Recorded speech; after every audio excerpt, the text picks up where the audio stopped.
In this edition of Proven to Work, investigating one of the most infamous mysteries in history. It's part of a lesson that exploits thinking skills in mixed ability groups and turns pupils into detectives. We'll be seeing the strategy in action and hearing from a top expert in education research who'll explain why it's proven to work. The first thing these Year 8 pupils have to detect is the subject of their investigation. What makes you think it might be a murder? Well, the arrow in his chest looks like he'd been murdered.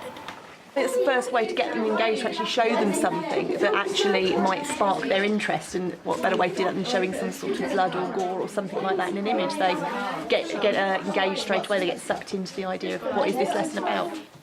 The pupils soon work out they're looking into the death of a king and are told it's the rather suspicious death of William Rufus. The pupils are each given a different account which they must share with other members of the group and then decide what weight to give each piece of evidence. You've got a set of sources that were taken from either history books or sources from the period of time when William was killed. This lesson is basically intended to get the students to have a look at different types of evidence and actually communicating this evidence to one another to decide what actually happened to William II. With their weapons ready, a beast suddenly ran between them. The king drew back from his place and water let fly an arrow. They really start to build on each other's ideas, they really start to consider possibilities that they wouldn't necessarily do if they were working independently. On hearing of his brother's death, Henry rode to Winchester. On the 5th of August, he was crowned King of England. Brother might want to kill him so he becomes king. They love being the detectives. The pupils first have to decide for themselves what happened to William and then make a group judgment. I think it was an accident that Walter accidentally shot him with an arrow. I think it was a murder because his brother would inherit it if his brother died.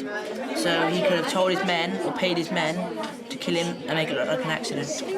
It means that right from the start, pupils are working independently, but at the same time relying on other members of their group.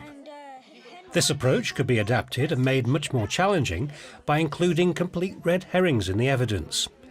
The lesson is being observed by Philippa Cordingley, Director of the Centre for the Use of Research and Evidence in Education.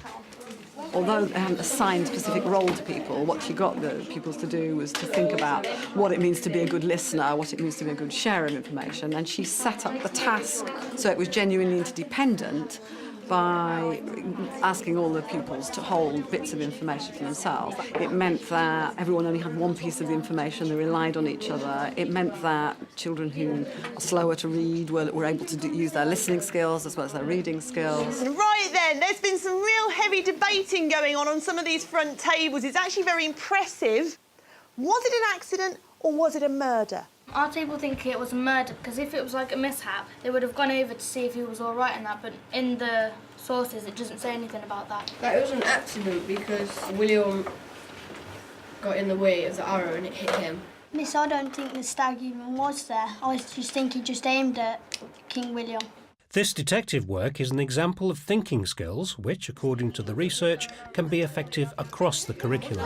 When you try and take research and development about particular techniques that are good for deepening thinking and embed them in lots of different subjects. So there are bodies of work about thinking through history, thinking through English, thinking through stories, thinking through poems, thinking through geography, thinking through science, so that the same kind of techniques exist so that the young people begin to be skilled at the inquiry techniques and can carry them between lessons and make connections between different subjects, as well as the teachers doing that.